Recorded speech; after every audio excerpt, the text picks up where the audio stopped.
And let me introduce this guy. His name is David. And David, pronounce your last name for me. Korniyenko. David Korniyenko. Korniyenko. Yeah, there you go. I meant to ask you that, and I didn't do it. So I just say it's like the whole alphabet. It's all good. Oh, brother. Well, hey, you came down from Vancouver. Vancouver, Washington. Yep. Yeah. Thanks for driving down this morning. Thank you. It's a Friday morning. It's raining. Welcome to Oregon or Washington. Washington. I guess. Yep. Evergreen. There you go. Right. So, yeah.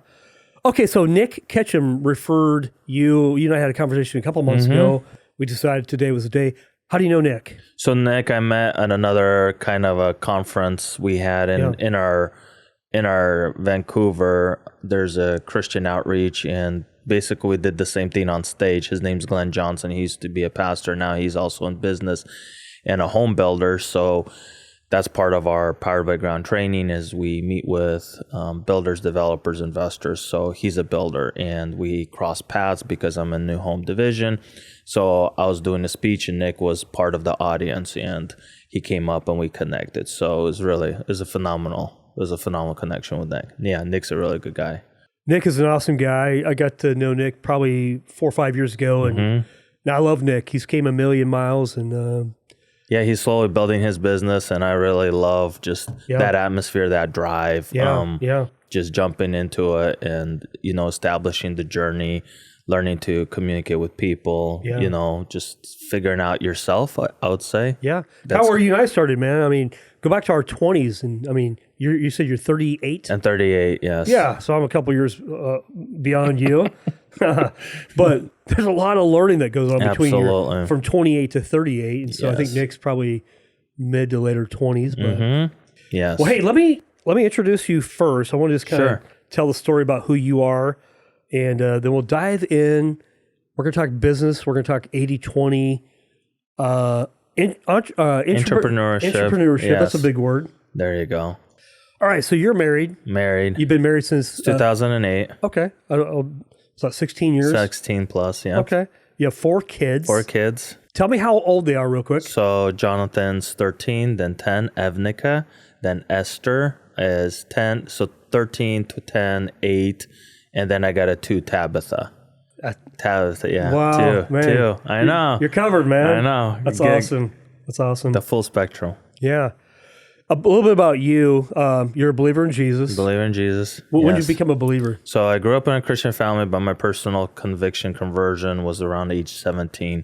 So I kind of sat down and I said, either the Bible's real or it's just all a host. And that's where I would say soul searching happened, where I said, I got to figure out, if this is the truth or not. And once I established that was the truth, then it's set in stone. That's it. Done deal. And I think every kid has to go through that work. Absolutely. Mom and dad make you go to church or whatever. And that's fine. You kind of like, I get that. But then there's a point in time in life where you have to have your own conversion. You have to have your own conviction. Yeah. Yes. Okay. You have to. Okay. Otherwise, you're trying to establish yourself with other people's conviction. It just doesn't work. Yeah. Gotta have your own. It's your relationship with God through Jesus. Yes. So, okay. So you're an entrepreneur at heart. You started making money at 8 years old. And we're going to come back to this. I want you to unpack all this, get to know who you are. Second generation in construction and home building. Your dad owned a framing company. At 18, straight from high school, you started your real estate career. Correct. So 20 years. That was my number was right. There you go. Interviewed brokers from day one. Podcast at Remax office. What does that mean?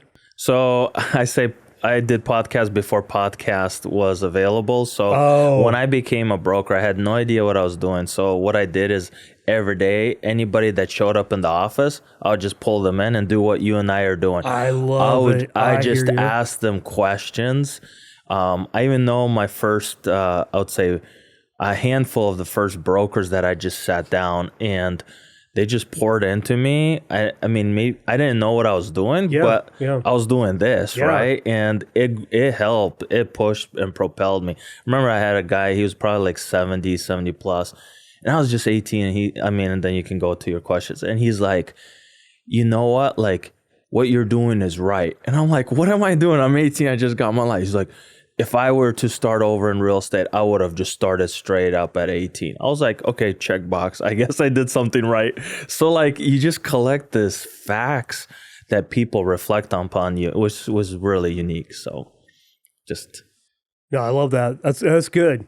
It says here, because you sent this to me, so you interviewed brokers from day one, like a podcast at Remax office. DB spoke. Who's DB? A designated broker. Designated broker. Yes, Okay. yes. Spoke life into me, saying I will be good in real estate. Yeah. Why? And I hopped on your Facebook just to get to know you a little bit. Yeah. And you're 20 years into it. What I noticed about you is you're really you want to educate, but you also want to keep learning. Like Yes. you want to keep growing. So I think that shows a level of humility. That's my perception. Thank you. I'm gonna find out though today. So hang on, brother. You consider real estate a contact sport, and you get better the more you try it. Fail, test your theories, and build stronger. We are a people business, and there's something to learn from every transaction and every person you meet. And I would totally agree with that. I've been doing mortgages for 26 years. And I would say every loan and every situation is different. Like I'm 26 years in and go, yep, that's new. Haven't seen that one before. Exactly. So makes me laugh every time. Make your job a lifestyle. People can tell the difference. Currently, you're a founder of Powered by Ground, training and consultant, own a construction company, oversee the Keller Williams new home division. Correct. So how long have you been at Keller Williams? So 3 years, going my third year. Okay. So go back here. It says founder of Powered by Ground. What is Powered by Ground? What does that mean? So Powered by Ground is our coaching and consulting. So the way we wanted to express education to brokers is through a coaching and consulting company. So we established Powered by Ground. And why that came to a resignation is because everything starts with location in real estate. It's the ground. The ground is really where everything starts. It's not the building. It's literally location. So Powered by Ground is talking about how location is the ultimate key success to real estate. Whether you're investing real estate, whether you live, where you go to vacations, whatever, it's always about the ground. Yeah. Amen to that, man. And I totally agree with you. Yeah. You're taking it back down to the grassroots of starting a business. Correct. From the very beginning. That's good. And I think, I think sometimes we lose our way. You've been doing this for a long time. You can take for granted what you know, but by Powered by Ground, it takes you back to the fundamentals. Yes, and I think we forget that. Yes. I mean, that may be where ego and pride come in. I'm a guy. I mean, you're a guy. Same story. I mean, you ever struggle with pride or ego, or is that just me? When you make too much money, your ego goes up, and then God has a way to take it back. I've experienced that before. I don't. God gives and He takes. Correct. That's the truth, and I love that God does that. That He loves us enough to humble us at times. Like, yeah, I'll bless you, but I'm also going to discipline you. And it's not like God wants to be mean. He gives us sometimes what we need or what we can handle. And so, well, take us back to the very beginning. Where were you born and raised? I know you live in Vancouver currently. So, born and raised in Russia. Okay. Came here as an immigrant when I was 4 years old in 91. We moved to Colorado Springs. My dad didn't like the hot and the cold. Yeah. So we had pretty close friends that lived in Vancouver, Washington. We did a road trip. Went from Colorado to Washington, down to Oregon, to California. And Vancouver was the new home for us. So since 91 to 93, in 93, we moved to Vancouver. I was basically 5, 6. And since then, I grew up in Southwest Washington. So I saw Clark County when we didn't have roads and streets and even Walmart, And the lady who lived on our street, she actually lived in Clark County since 1906. So she gave me the whole backstory when she still drove horses on the Mill Plain that, now there's 2 lanes going both ways. So Southwest Washington really became home, and just everybody you meet and community and all of this. And since basically living there, delivering newspapers, all of this, and then seeing how the town has, elevated to where it's at in 20 years. I mean, new homes is definitely a huge proponent, compliment to all of that. Yeah. Okay, growing up, I want to know, how did your mom and dad impact you? Because I know you have a work ethic. I can see it. Right? You're in real estate, you're in commission, you're building, you're self-motivated. You started a business at 8 years old. Yeah. How did mom and dad impact you? How many siblings do you have? And then what was that business at 8 years old that you started? So there's 5 of us total. I'm the third child. You're right I'm smack in the center. You're middle, man. Yeah, You're that guy. I know I'm that guy. I know that guy. So I got an older brother, older sister, then it's me, and then I got a younger brother and younger sister. So I'm very kidding. balanced, man. Very You're balanced. Totally balanced. And I see that, really. I mean, honestly. They both pulled on me, the older and the younger. Exactly. So started with that. My dad was always kind of a business entrepreneur his whole life. Yeah. So he wasn't corporate, and then he kind of did self-employment. Yeah. So that was kind of always ingrained in that. And work ethics, I think, was just kind of built into us. I think you don't get anything in life unless you work hard at it, period. So that was always a concept that was taught, and a principle that was taught in our home. So at 8 years old, I wanted to work, but my brother and my sister already had a newspaper route. So what I did was you couldn't have a newspaper route until you were 10. But I got 2 newspaper routes under my sister, and then I just delivered her newspaper and got paid for it. So how cool is that? I know. So there's always has to be a trick to the game. Yeah, But so I did that, and then I mowed the lawn for the same people and delivered newspapers. So you double dip on your client. Come on, man. Well, always means you're a real estate agent and a and homeowner. then you get tips, right? So then you go. get your Christmas tips. So the biggest tip I ever got was $100. Where? Yeah. And you're talking like 30 years ago. I know. I'm telling you, it was a pretty good run until, so I did that about probably, I think, 11, 12 years old. And then kind of had a small break. And at 14, I started just part-time helping my dad around the construction, clean up, all of this, you know, just small handy stuff. So yeah, it was really cool to start young and just to, I guess, see money and how to make money and just the interaction between people. I mean, being a newspaper guy, you know, I mean, rain, snow, ice, I mean, we're always out there, right? Yeah. So, I mean, that job's gone now, but I mean, just in essence, it was a phenomenal journey to get that experience. Well, the fact that you brought it up as, hey, my first business was 8 years old, now you're 38. Yeah. I think that shows the impact it had in your life. And did your mom and dad kind of have you buy your own stuff, like learn to buy your own clothes, or do they? I guess at that age when money doesn't become a problem, like you can buy stuff, you can give stuff. I gave a lot of money back to our family. Yeah. You know, I always had stuff I wanted. Yeah. So, but that's, I guess, the opportunity opens up. Yeah. So other people are racing to have it, and you could just have it because you work for it. So there is a trade-off always for the hard work. So right. Was there, for you, you said you give back to your family. Yeah. Was that part of your purpose? Like part of your drive is like, and we know that God says it's better to give than receive. Correct. Biblically. Correct. Was that playing a part of your life back then? I don't think it was like a law thing. It was just like, you know, well, help the family or whatever, right? Yeah. And again, we were kind of in immigration, so we didn't have much, but so it definitely helped the family as a whole. But one of the things I teach my kids right now, you know, the Institute of Family is where everybody contributes.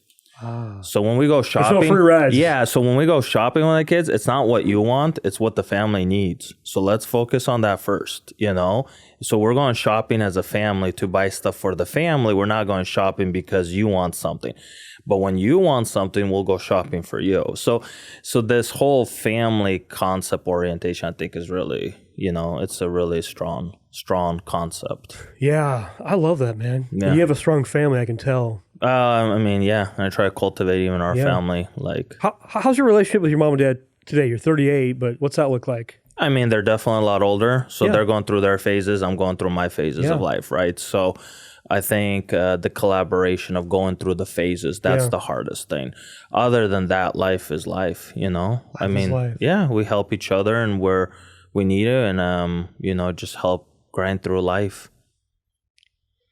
I like that. Life is life. I'm writing some quotes down. I mean, sometimes it's just people try and make something out of life, which is not, So like if my parents struggle with health, then you just like, okay, we got to address that. If they struggle with something like, and you just you have to take that as a reality, and that's it. Yeah. But if you try to like make it beyond what it is, I mean, I guess you just complicate it. You do. Yeah. Yeah. I think you're right. I mean, if you have a health problem, let's address it. Exactly. Let's figure it out. We're not emotional about it. It just is. We're getting older. I know. And by the way, we're going to die one day. And your body will break down. So body's breaking down. So yeah, I've addressed that, and I'm good with that. I've embraced it completely. I know where I'm going. I'm already embracing it slowly. Yeah. And I've got you by a couple days, man. But well, talk to me about like just kind of growing up with 4 other siblings because you're in the middle of 5. Yeah. What was that like? High school. Sports, stuff like that. What was that like? So the sibling thing is trying to always, I guess, be in fair communication with all the kids. Yeah. But you always have some tensions all the time. I guess growing up, one of the things that I look back is I did couple, especially my younger sister, like I came back and I asked her for forgiveness for things I did when we were younger. And so, I mean, you got these growing pains, I guess, of understanding how to interact with people, your own siblings, and all of this. But I think that's the hardest lessons to learn in life, right? Yeah. To communicate to where you're not butting heads until you die, right? So, so that's, I guess, on the sibling side. I'd say middle school, high school, education I really liked it, but I never liked structured education. I hated structured education. I mean, my buddy is a CPA, and I go, we both can be successful in life. You can go down the structured education, get your certificates. I can go create my own certificates, and that's it. I'm with you, man. So we always laugh about it. But I think education as a whole is necessary. You have to spend the money, the time, and the energy for it.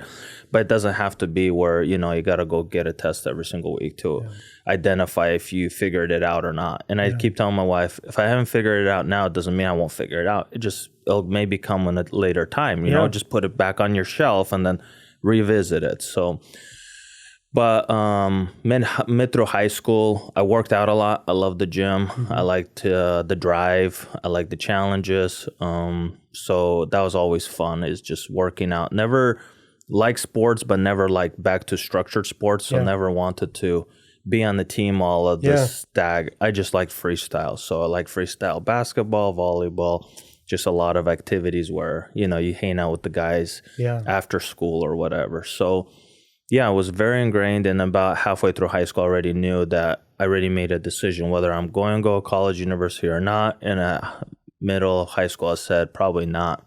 I'm just going to go business, and that's it. Is there any regrets not going to college, doing what you do today? I mean, the offering of education and networking probably would have helped, I think. But other than that, I mean, I think both of them are just journeys in life, period. Yeah. And, okay, so you get through high school. I want to know how you met your wife. Oh, I got married at 22. Okay. So you got in real estate at 18. 18. Bought my, didn't know what I was doing. My first year and a half was very struggling, meaning like transaction wise, just learning the whole game, learning the ins and outs. I even remember my first client, my first transaction. Like that was just the emotional drain of getting it through.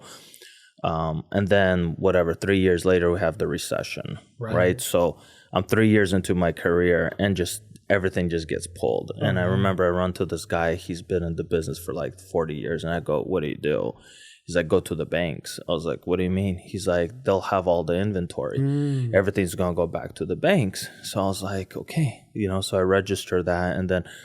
But that's where I did a lot of distressed properties for bank repos and all of that. But at 22, I don't know. It was just a time in life. I was like, you know what? I think it's time to, I kind of started my business. Now I kind of got to start my family. So through church events and church networking, my wife comes from East Washington, Wenatchee.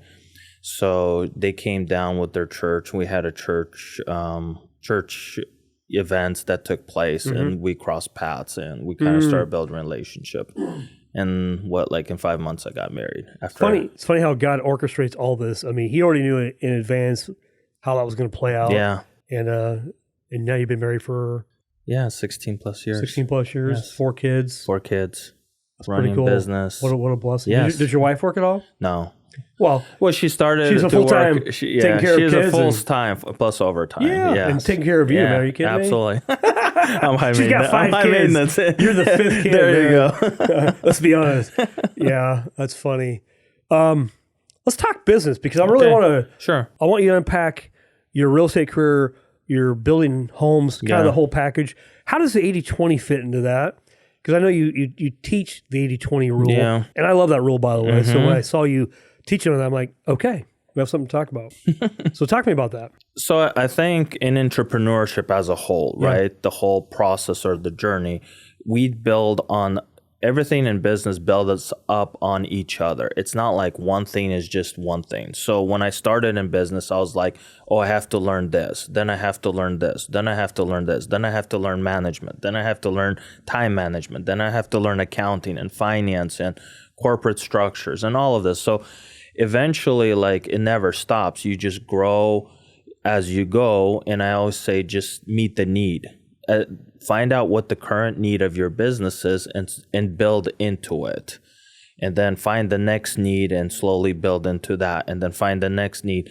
And the more you build into that need, the more basically you grow.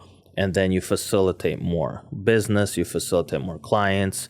And people see that you have grown into that space and you know what that space is all about. The 80-20 rule is really about learning how to laser focus and understanding where's your highest return on your time, because time is essence. That's it. You're trading everything for time. So one of the things even my DB now says is like, owner operator is like, man, you cherish your time a lot. I was like, yeah, because over the years, I've trained to take the time that I have and squeeze it to a laser focus. Because if I do 5 things, then it's a domino effect. If I do 6 things, then it's a domino. So like once you see these domino effects enough, you understand like if I do these 4 or 5 things, everything else kind of makes its way. But if you don't do these, then you got nothing to come out. So that's really comes down to a lot of time management skills. Yeah, that's good. How long do you think you've been working on that whole 80-20 thing? When did you finally learn that concept and implement that in your business? And in 2014, I had to sit down with one of my business mentors, and I sat with him, and for 8 hours he coached me. Like we were in a meeting with him and his son, like for 8 hours straight. And the biggest thing he said is time. He just, he drilled it into me. And I kept like coming back like for a whole year and I was like, what is he talking about? But what happens is like, if you're a dreamer and a visionary, you can control how much things can happen in a certain time frame by doing a lot of prep work. And that's what he talked about. If you do enough prep work, physically, emotionally, spiritually, things will come together so you don't have to spend so much energy trying to put them together. I know, it's amazing. So I learned a lot from him from that one day. And then from there, I kind of started to build it up. And I even look at my notebook like I do Evernote. Every day I put tasks in. Like I go back right basically into that season of my life. And from there going forward, it's just been like stacked. Yeah. Got to do the prep work for sure. Yeah, a lot of people focus on, I've been coached on, but I like to, lead measure versus lag measure. Lag measures, I want to make X amount. I want to build X amount of homes. But the lead measures, do the prep work. Do the work that it takes to get to where you're at. If you focus on the work, the thing happens. Yes. If you focus on the thing, the work never happens. Never happens. And so I think that's really kind of what you're saying is do the prep work, do the practicing. It's kind of like a professional football player. I heard this story, if you know who Joe Montana is, he's a 49er quarterback for years. He would say, I would practice for 40 hours to go play the 1 hour in the game on Sunday. And so I think that's the prep work. I think that's what you're saying. But a lot of us, we want to go play the game for 40 hours, but never practice our craft. And it will never work.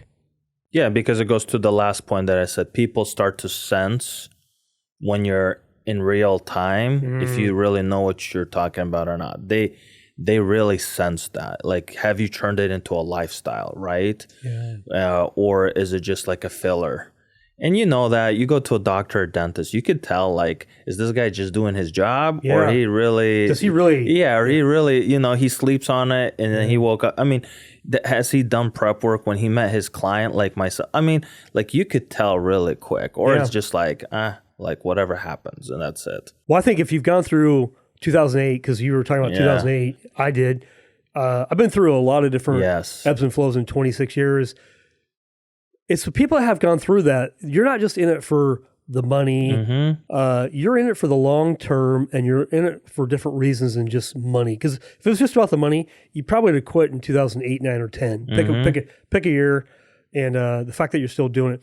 So I have a lot of respect for people who gone through the hard times, and yet they're still here doing their thing. So, okay, so you become a real estate agent. How many over the last 20 years? How much of your business is real estate? How much of it is building homes? Because I know you own a construction company as well. So break us down what that looks like, and so people can see the full model of how you operate. So, I mean, everything complements each other. In our training, we talk about the investors, the developers, the builders, and then the brokers. So it's like the 4 pillars of new home sales. All of those are the involved parties in the transaction.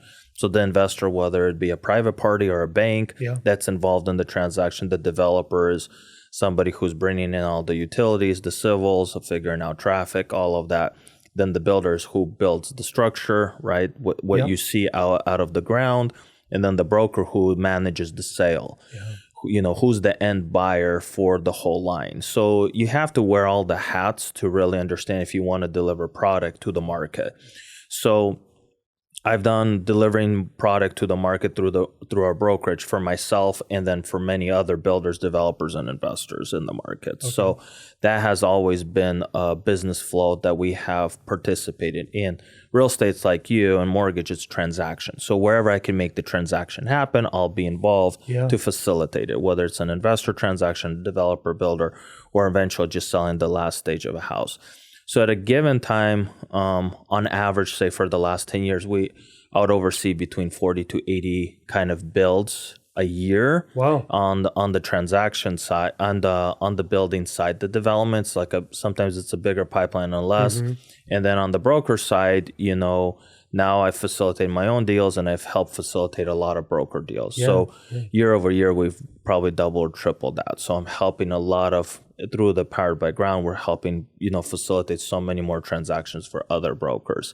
So that's kind of how the new home division's laid out. Yeah, you wear a lot of hats. Yeah, so the investors all like capital groups, like if guys have 5 million to push, 10 million, whatever project size they associate themselves with. The developers is kind of the same thing.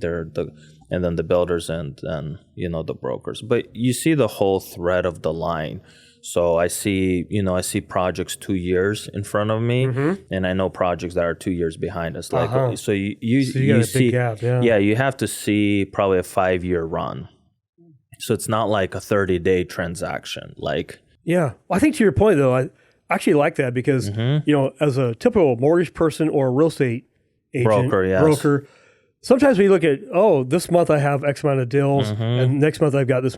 You're going, no, I got a 5-year runway. And I think it's fantastic because you're not banking on what happens this month or next month. You're like, I've got 100 deals here and I got 100 deals there. And over the next 5 years, we're going to do hundreds of deals. Correct. And so I think that what that does, though, it also removes the emotion because most people on commission sales, highly emotional. Yes, very. They do great one month, they stop marketing, and they go on whatever it is. And when it goes down, they think it's over. Oh my gosh, it's over. I'm not, no. And I bet you don't have that same emotional I just keep them like, it's not over. It's not going anywhere. It's just like, if it goes down, it goes back up, and there's seasons to the market. And you have to start, just accepting that it's a tide wave, and you just make your adjustments as long as the market does what it does, and you do what you need to do along with the market. Yeah. So if you go back to 2020, 2021, rates were low. Yes. The market was going crazy. A lot of uncertainty. Yes. But through it all, it was a couple great years. Yes. And then 22 came and 23 came and 24 came. How do you sum up the last 4.5, 5 years? And then what do you think the next few years looks like? Are you optimistic or not? I mean, everybody wants the crystal ball, right? Yeah, What's going to happen? Trust me, I want to. So I'll just speak for Southwest Washington. It's a supply and demand thing. So, with rates doing what it's doing, it's pushing on the investors. So because money is getting more expensive, so deal flow is going to slow down, meaning like there's just going to be less of everything going on in the market. So we're going from rabbit, speed to turtle speed. The turtle doesn't stop; he could still win the race, but it just slows down. I like that analogy, man. And I keep telling everybody, even the brokers, they're like, "Oh," and I'm like, "No, it's okay. It's not going. I mean, we're still going to move through it, just like when we did through COVID, right? Yes. But you can't just like rely that." It's over. It's not. Like there's always a deal to be made nationally. If you put up all the stats, the transaction volumes are about always the same. So like the activity in the market is still there, but you just got to understand that, secondary markets are going to slow down. Primary markets are still going to do good. So every market, Salem, Southwest, you have a primary market, you have secondary market. Yeah. You got to understand secondary markets are usually the overflow of the primary market. So in a slower season, secondary markets just do a lot slower. So you got to understand these structures of markets of what takes place, but it's not like hands off, we're done. Like it doesn't happen that way. Then I tell people, we're almost in a normal market where spring and summer, you make all your money, winters, things slow down. And it's okay. And we saw that even in the last 2 years, rates go up during the winter, things kind of slow down, and so forth. So what do I see, like, say, a couple years? I think, the Feds raised the rates to they kind of hit a ceiling and they feel where the market stalls, and then they kind of release it, and then there's more activity in the market. And I see that happening kind of every 2-3 months. I think we're just going to be kind of where we're at. I think there's not going to be a lot of equity growth in the market because they don't want to stimulate the market too much. Could that push us into a recession? That could, or it could just push us into a stagflation where we're kind of in this limbo for so many years until, they feel like they can push the market up again. But my thought process is I think we've been kind of in stagflation for a couple of years now, and I think a couple more, and then it just depends what happens. Yeah. During 2008, I mean, I could go back there like it's yesterday, even though it's been years, 16 years ago already. Sometimes I talk about it like it's yesterday, but the thing, even though it was painful going through that time, the one thing I did take out of it, it came later because during the storm, you don't always see all the positive. You learn, hindsight's always 20/20, right? But I think the thing I learned from that was whether good market or bad market, there's still a market. Yes. And realize the season that you're in, it's just a season. It's not forever. Like, hey, winter's coming. Things slow down. Christmas and Thanksgiving. Exactly. And so people change, but then spring comes. It's the hottest time when people come out of the woodwork and let's go buy a home. Like goals. And so I think sometimes we forget there are seasons. This is not forever. Don't get caught up. Just look far enough out. Yes. Look at the horizon. It's kind of like if you're deep sea fishing. I don't know if you don't keep your eye on the horizon, you're probably going to get sick. Yes. Right. So maybe this is the analogy. Is keep your eyes on the horizon and don't focus on what's going to happen this week or this month. Stay the course. Do the work, the prep work. Imagine that, and keep moving forward. Yeah. What would you say heading into this next year, though? We're in 2025. Yes. Yeah. What's your greatest challenge? I don't care, personally, professionally, but let's start professionally. And if you want to chat about personally, that's fine as well. What's your greatest challenge? What do you deal with? What's David's challenge? For us, I think it's hitting the higher level of influence for what we're trying to achieve in Powered by Ground.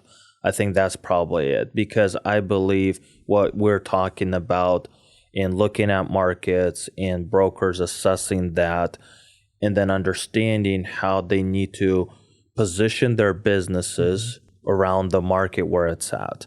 And we talked a little bit before the podcast that, the brokers, before COVID and then after COVID, I mean, in Keller book, it calls the shift. So there's been shifts. So in the last 6 years, we had 2 or 3 shifts.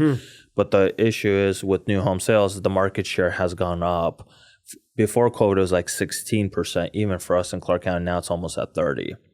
So of all the make sure I'm clear. Yes, of all the home sales, all the transaction it went from sales, 16% to 30% on new home sales. Yes, fantastic. Yeah. So, but that means where that's where the business is at for brokers, and and that's where I'm saying they have to slowly start pivoting their business to that direction, because allow the market to complement your business. So if the market's percentage wise in new homes goes up, your business percentage wise should go up into that. And that's why we came to our Keller office 3 years ago. I was looking to launch this division concept, because the title companies have new home divisions, mortgage companies have it, the broker world never had it. I know. And I was like, that's crazy. Like the sales force, I know, that's supposed to cultivate the transaction doesn't have a division. And I was like, this has to change like across the board, and it's amazing to see that, some companies are starting to copy paste us, which is great. I always say that's a compliment. That's a compliment. Yes. But like when we took the Rouser for 2024 and we looked at all the top producing brokerage firms, like even DR, Lennar, all of those broker firms. Yeah, 30%. They own 30% of the top 50 companies just in Southwest Washington. In closing transactions. That's how much new homes are getting pushed into our communities. Yeah. And brokers just are not aware enough. Let's put it this way. So the biggest challenge is to create more and more awareness. And it's like using platforms like this and many others, is just to create more and more awareness that brokers have to go into this space. Like they have to, it's not an option anymore. It's like the short sales. I always say, when OA came over, brokers never liked short sales, but you couldn't do around it. Welcome. You have to figure out a short sale. Exactly. So the same thing with new homes. Like brokers just have to figure it out. Like it's not an option anymore. The market share is too high to ignore it. Well, it's interesting. I don't know if you know the statistics on this, but the word on the street from people I follow, the average mortgage person is around 53 to 55. Wow. The average real estate broker is probably even a little older, 55 to 57. So you're 38, you're bringing a new concept. See, we don't like to change, right? I've been doing this for 40 years. I know all things. And we know that's not true. Correct. If we don't change, we will die. And so I'm on the cutting edge with you. Like I'm older than you, so I wasn't born with a cell phone. Correct. And maybe you were, maybe you weren't, but you're a millennial. Yes. And so you get this technology more. Your age group is probably more able to change, shift. Shift is a great word. But for me, if I love what I do, I really do. I don't love all aspects of lending, but for the most part, I love real estate and I love people. Yes. So those two. Yes. But about 4 years ago, I realized the model that I grew up with from 1998 when I got in the business, it had to change. I couldn't coach people on, hey, back in the day, and I'm not joking, we had the Yellow Page ad. In the Yellow Page, you know what that is, a telephone book ad? Yeah. They rip it out. Our success was based on how big our ad was. And so you can't coach people that's 25 to 35, like the Nick Ketchums of the world, to, hey, get yourself a Yellow Page ad. You have to shift and change. And so I work hard, and that's what I gather from you, is that you like to keep learning, you keep growing, training, and if you don't change, though, you will die. So, in entrepreneurship, you shift, right? And even all my builder mentors, also and developers, they shift also with the market. Like, and he goes, and like I talked a lot with our builder developer groups. For example, in 2008, national builders didn't own so much market share. Now between Salem and Bellingham, it's 60% owned by Wall Street, national builders. 60%. Yeah, so you go, well, that was the shift from '08 till today. Yeah, like, so what do all the developers used to sell to local builders. Now half of their projects go to locals, half go to nationals. Okay. So like they had to shift. Everybody had to shift. There's no way you can get around. So like a lot of my developer buddies, like they sell lots to nationals and they don't like it, but that's the market, right? Go where the market's at, period. Go where the market's at. That's really good. Hey, let me ask you this question. As a builder, you know, how do you compete with the Lennars and D.R. Hortons? And because, not gonna say anything bad necessarily, but I think quality wise, I think they're doing numbers. That's fine. Correct. They're doing thousands of homes a year. Thousands. And you're doing, you know, a handful, tens of hundreds. And quality difference. What would you say about what's different about you and the way you guys build? So what I say is like building homes is an art. And the difference between a national and local builder, is one of my trainings, is every local builder has a reflection of the CEO. A national builder doesn't. It's just corporate. So that's why you get sheetrock in a box. That's it, right? Sheetrock in a box. Yes. But your local builder, every CEO or every owner of that company, they reflect the style of the homes or the communities that they want to, because it's an art. Building a home or building a community becomes an art on a national level. And because this is what happens, like there's 20 lots in a community, and national buys, 18, and the two that are the misconfigured lots, they don't want them. It doesn't fit their formula. So a local guy would come in and build something really unique in a misconfigured lot, but they just want their program. So if it's a 40 by 100, that's all they want, just setbacks. They pour their foundation, put up the walls, and it's done deal.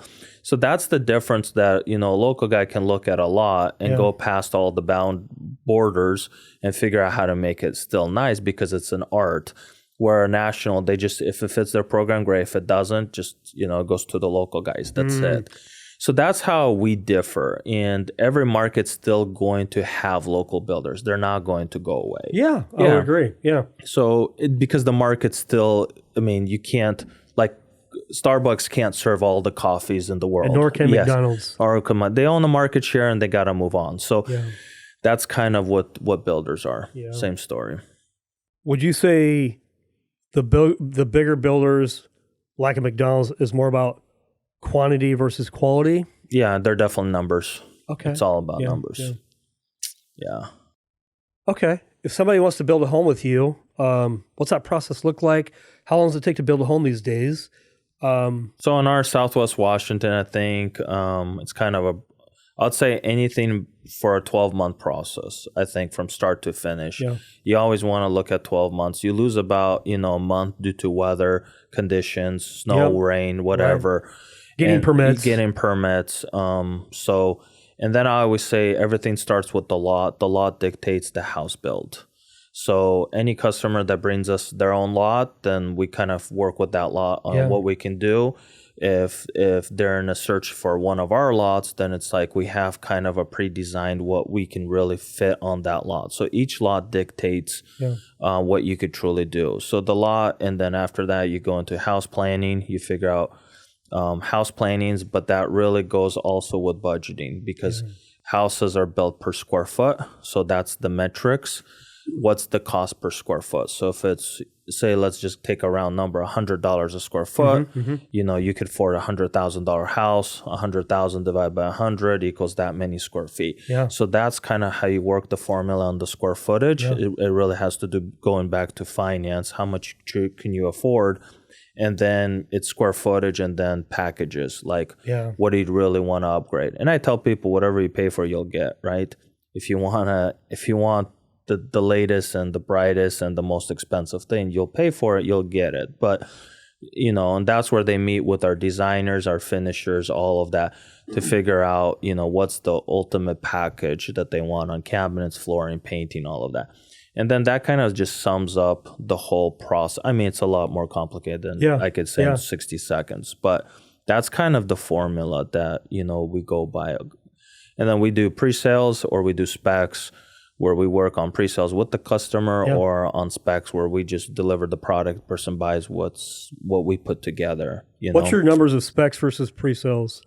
Right now it's probably 80-20. 80-20, Yes, 80% yes, spec? 80 specs. Okay, nice. The reason is because a lot of clients, with the rates, what they did, a lot of people are just, they want to make a decision now. They don't want to speculate what's going to happen in 12 months. If rates go to 7, we can't afford it. So they can buy an existing home today, know what the situation is. Yes, and they're like, okay, we got our rate at 6 and 8, we're happy, or 6 and 5, and they're like, we're done. Like, we don't have to think about this. So it seems like in most of the local builders and even the nationals in our market in the last, I would say 24 months, have delivered specs to the market, knowing that that's really kind of the mindset of the buyers. It's interesting from the finance side. When I built a few homes myself personally. There you go. And been part of people, getting construction loans and stuff.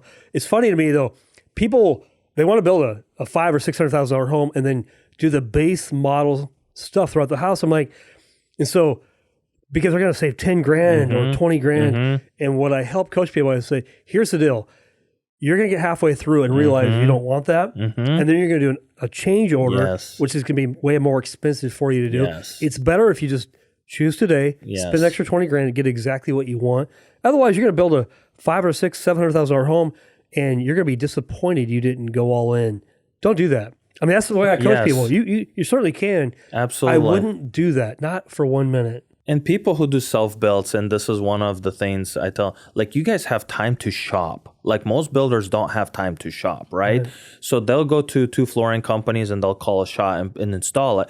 I mean, homeowners, you can go shop 20 stores and you could probably save 15% by doing that. I don't have time to exchange for the 15%. So that's why I tell the homeowners, go, shop it and find the best product for the best price. And you will, because you're shopping it. I don't have time to shop it or do it on behalf of the client. I'll give you 2 preferred flooring companies, 2 preferred cabinet companies, and call it a day. You're on your own. Yeah, so that's really, I think, that's what homeowners, especially custom builds, they have as an advantage for sure.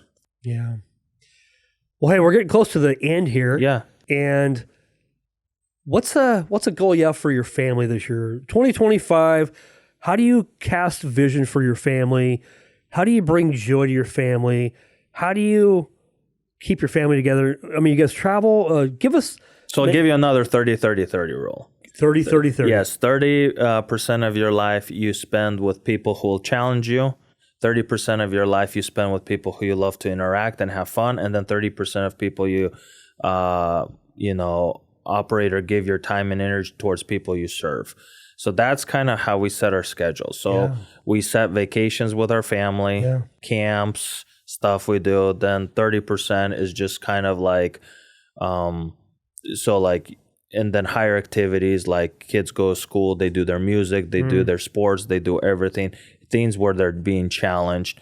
That's kind of, we push them. And then 30%, we just try to have a healthy, balanced life, go on vacation, do just stuff that just brings health and wealth and restoration to the family. And then you serve, right? Like, you teach your kids to give, you go do activities, you do nonprofits. We do a lot of church activities. So you just give. Because if it's, again, life is, I think this is where in Christian realm, it says, be led by the Spirit. And I think this is the uniqueness and advantage we have, is by being led, you're usually led in balance. That's kind of how I see it. Whenever you're in balance, where we say you lose peace, and it's always because we've kind of hit a ditch, right? We're really on the wrong path. So I think that's kind of the 2025 lifestyle we're trying to adopt for the family. Well, we want to be in control. We want to be balanced. But what you're saying, if you're leading the Spirit-led life, it's going to be a life of imbalance. Like, God's pulling you here and serving people over there. And I think we're actually called to that. We all want the couch lifestyle, the comfort.